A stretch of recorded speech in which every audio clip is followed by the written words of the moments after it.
Hello everyone, this is a quick demonstration on the multi-trajectory tool in the bullet trajectory app for FARO Scene. And this is recently updated, so it's the plugin version is 1.6.2.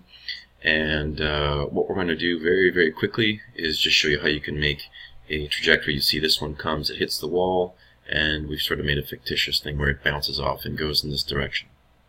So the way we're going to do that is we're going to just click on the point picking, and I'm just going to make something fictitious here. So let's say it bounces off the ground. I'm going to start on the ground, click there, I click here, and you'll see I have a trajectory.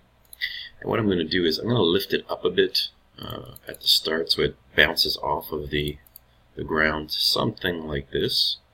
And then what I'm going to do is go to my report section, and I'm going to hit bullet number 3, and you'll see that there's a new button here called multi. So I'm going to click on multi.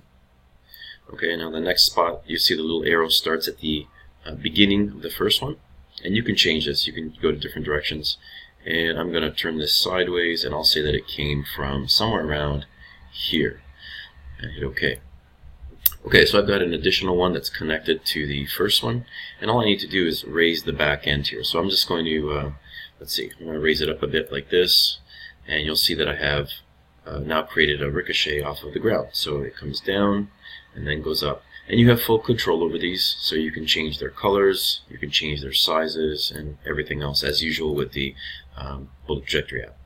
So that's all I really want to demonstrate. It's a new feature. You can keep connecting multiples of these that will always connect to the back or front, and yeah, hopefully it'll be a useful tool. Thank you.